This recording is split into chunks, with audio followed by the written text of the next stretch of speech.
Ok, João capítulo 9. Eu chamei esse capítulo de Eu Sou a Luz do Mundo, parte 2, tá? A gente vai entender isso por conta do relato que nós temos, que é o relato da cura de um cego de nascença, e pelo que Jesus vai falar a respeito da cura que ele manifestou nesse homem, ok?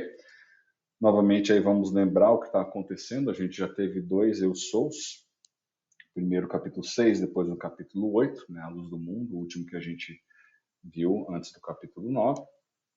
A gente vai ter agora, nesse aí, a cura desse cego de nascença. Então, o capítulo inteiro vai se debruçar em cima desse relato extremamente importante por causa dos conceitos que estão sendo ensinados aí com relação a Jesus e esse contraste, né, com as trevas daquele que não segue ao Senhor. E a gente vê o cego curado por Jesus, esse cego de nascença, reconhecendo que Jesus é o Messias, ok? Então vamos para o texto para a gente não perder muito tempo aí, rapidamente aí. Último lembrete antes, né? Eu sempre esqueço desse quarto slide aí. Mas é que, mais uma vez, a gente tem um relato sendo feito mostrando que uma pessoa creu a partir das evidências que Jesus é o Filho de Deus. E por causa disso, essa pessoa foi salva em contraste com aquilo que acontece com os líderes religiosos da época. Ok? Então vamos olhar o texto e a gente vai ver o que acontece com esse cego de nascença. Ao passar, Jesus viu um cego de nascença. Seus discípulos lhe perguntaram: Mestre, quem pecou, este homem ou seus pais, para que ele nascesse cego? Tá? Primeira coisa que a gente tem que ver aqui é que havia um conceito, tá, de que o pecado ele trazia ou ele resultaria em doença. Era uma consequência do pecado. Isso era um conceito que aqui quem verbaliza são os discípulos, tá? E aí Jesus vai responder para eles assim: nem ele, nem os seus pais pecaram. Jesus não está dizendo que essas pessoas são santas, tá? Jesus está falando que esse conceito de pecar que os discípulos mencionam na pergunta deles não é o que aconteceu, tá? Por quê? O que Jesus vai falar? Isso aconteceu para quê? Para que a obra de Deus se realizasse nele. Então, já está dizendo claramente que algo que vai vir do Senhor se manifestasse na vida desse homem. Aí você fala, o que é a obra? É a cura? Pode ser, mas eu não acho que é só a cura. Eu acho que é a salvação. Porque a gente vai ver isso acontecendo, tá bom? E aí Jesus vai falar assim, no versículo 4, importante, por isso até que eu chamei de parte 2, né? A luz do mundo, parte 2. Enquanto é dia, precisamos realizar a obra daquele que me enviou. A noite se aproxima quando ninguém pode trabalhar. Enquanto estou no mundo, sou a luz do mundo. Mais uma vez, ele menciona que ele é a luz do mundo, assim como ele mencionou no capítulo 7 que ele é a água viva, como ele havia mencionado no capítulo 4. Então você vê, deixa eu botar aqui, né? Água, você tem isso no capítulo 4 e no capítulo 7, e aqui a luz você tem nos capítulos 8 e capítulo 9, tá? Opa, o que eu fiz aqui, gente? Como é que eu tiro o zoom aqui? Nossa, eu não sei como é que eu tiro o zoom aqui. Vamos tirar o zoom aqui. Ah, tirei. Pronto. Sem querer, desculpa. Tendo dito isso, Jesus cuspiu no chão. Tá? Ele cuspiu no chão. Misturou terra com saliva e aplicou nos olhos do homem. Aí você fala, por que ele menciona que Jesus cuspiu no chão e misturou terra com saliva? Tá? A gente vai entender mais para frente, mas eu quero dar uma adiantada para você. Deixa eu botar aqui embaixo. Aqui. Se você misturasse água com terra, isso era igual, no conceito judaico, a, desculpa, trabalho.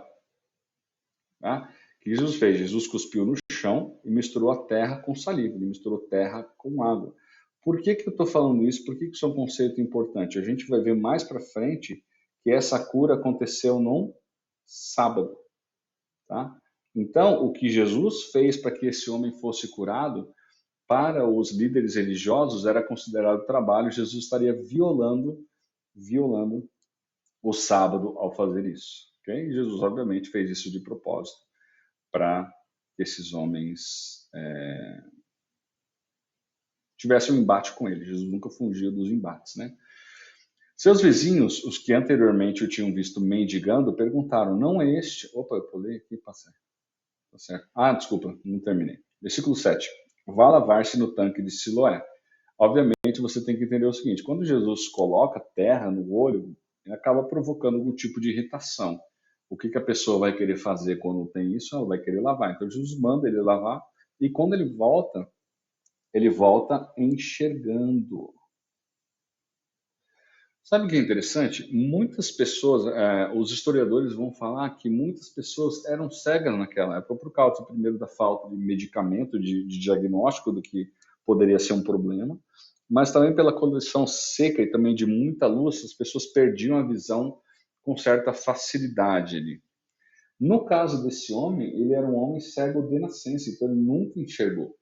Tá? Ele nunca enxergou. Um milagre maior ainda.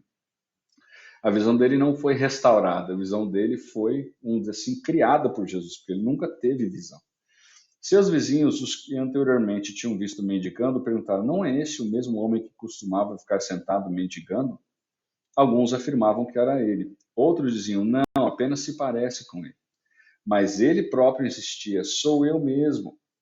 Sou eu não enxergava, mas agora eu estou vendo. Então, como foram abertos os seus olhos? Interrogaram eles. Ele respondeu: olha só, o homem, tá? Então, a primeira descrição que esse mendigo faz, o que esse cego faz, é chamar Jesus de homem. Misturou terra com saliva, então ele atestou para o fato de que Jesus, vamos dizer assim, trabalhou, tá? Trabalhou. Colocou nos meus olhos e me disse: foram me lavar em Siloé. Fui, lavei-me e agora vejo. Então, aqui é interessante que você vê, no caso desse homem aqui, o quê? Obediência, tá? Nossa, ficou feia essa obediência aqui. Acredite em mim, está escrito obediência aqui. E agora eu vejo. Eles lhe perguntaram: onde está esse homem? Não sei. Levaram aos fariseus o homem que fora cego. Então, alguém pegou e levou para quem? Para os chatos de galocha ali, os implicadores de plantão, né? Olha lá o que eu falei para você. Era sábado, o dia que Jesus havia misturado terra com saliva e aberto os olhos daquele homem. Então, os levaram para os fariseus e era sábado.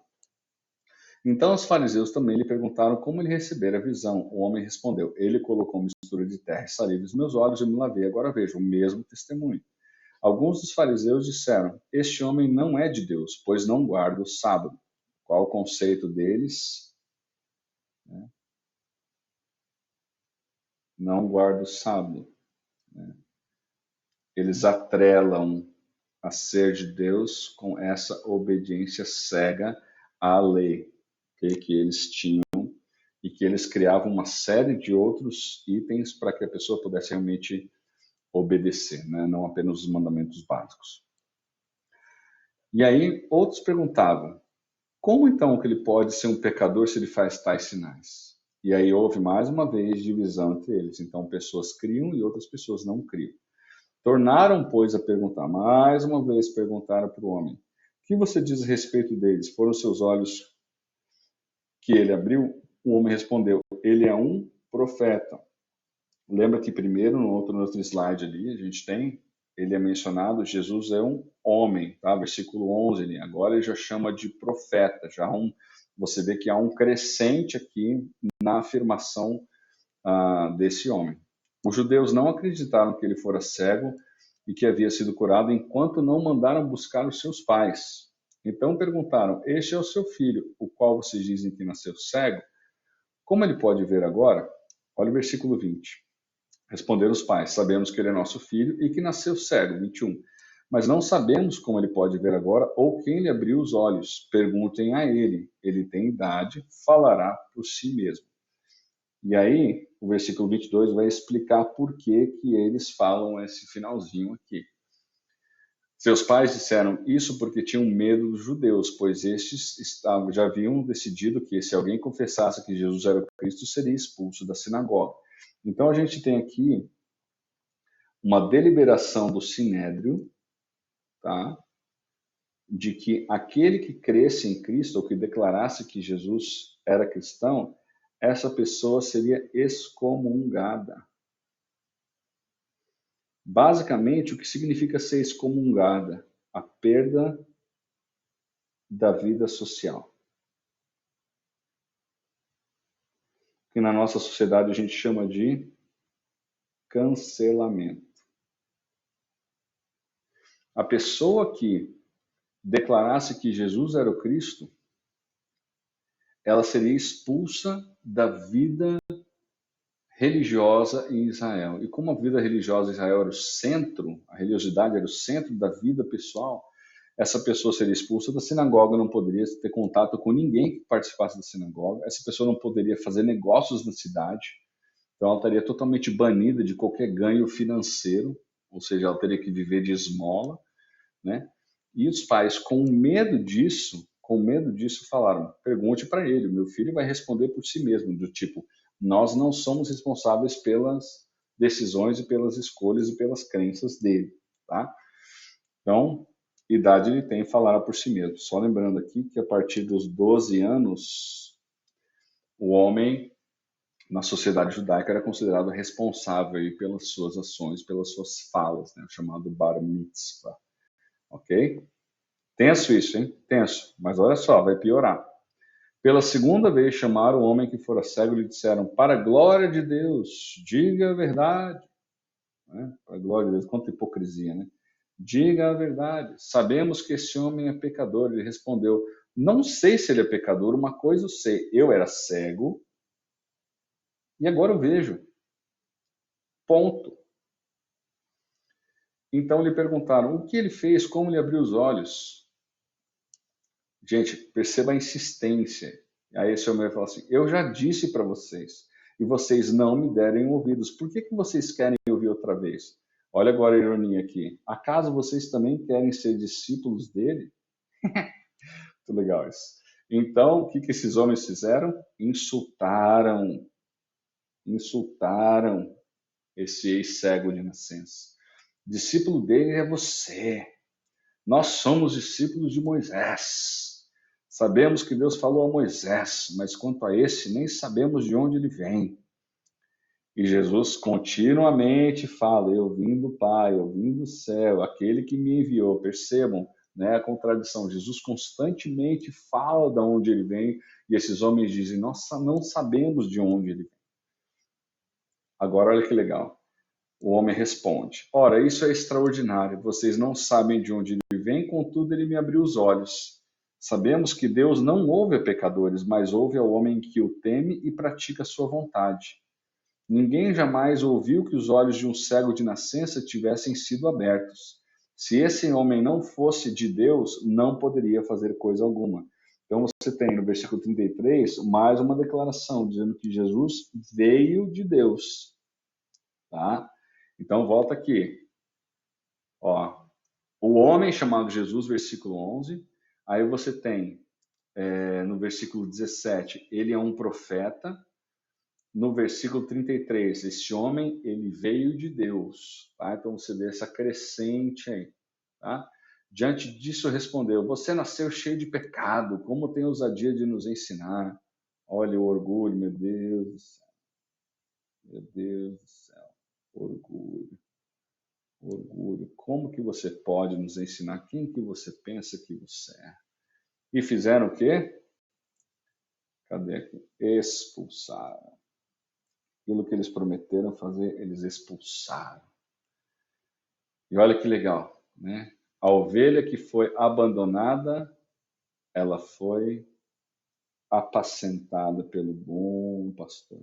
Que a gente vai ver no próximo capítulo, capítulo 10. Você crê no Filho do Homem? Mais uma vez, o título favorito de Jesus aqui acerca de si mesmo, que está lá em Daniel 7:13, tá? Perguntou o homem, quem é esse Senhor para que nele eu creia? Disse Jesus, você já tem o visto.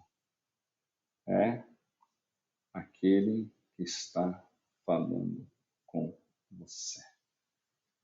Então o homem disse, Senhor, eu creio. Opa, olha que lindo isso, que lindo isso.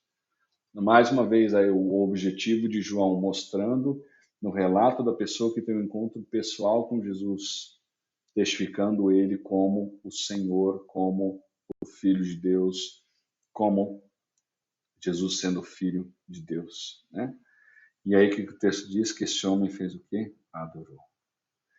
Disse Jesus, olha o que ele vai falar aqui, olha o contraste novamente aí, eu sou a luz do mundo, parte 2, disse Jesus, versículo 39. Eu vim a este mundo para julgamento, a fim de que os cegos vejam e os que veem se tornem cegos. Eu vim para que os cegos vejam a realidade desse homem e os que veem se tornem cegos. Alguns fariseus que estavam com ele ouviram dizer isso e perguntaram, acaso nós também somos cegos? Gente, eles não eram burros. Eles claramente entenderam que Jesus estava falando deles. Disse Jesus, se vocês fossem cegos não seriam culpados de pecado, mas agora que dizem que pode ver, a culpa de vocês permanece. A gente vê mais uma vez Jesus no embate com esses homens odiando a Jesus, odiando quem cresce em Jesus ou mostrasse que cria em Jesus, né? E as consequências disso, no caso, esse homem que era cego aí, ele foi expulso da convivência, mas isso não era mais importante porque ele foi abraçado, né, pelo bom pastor, essa ovelha que foi expulsa do aprisco de Jerusalém, ela foi abraçada pelo bom pastor e ela está no céu e hoje a gente um dia vai encontrar, hoje não, espero que não seja hoje, mas a gente vai encontrar com esse cego de nascença ali no céu. Jesus disse claramente, eu vim para que os cegos vejam e aqueles que enxergam se tornem cegos. Jesus claramente está dizendo, eu vim trazer revelação, mas aqueles que recusam a minha revelação, eles são cegos, mas aqueles que aceitam a minha revelação, elas passam da condição de cegos para uma condição de pessoas que enxergam a realidade. Ok? Assim termina então o capítulo 9.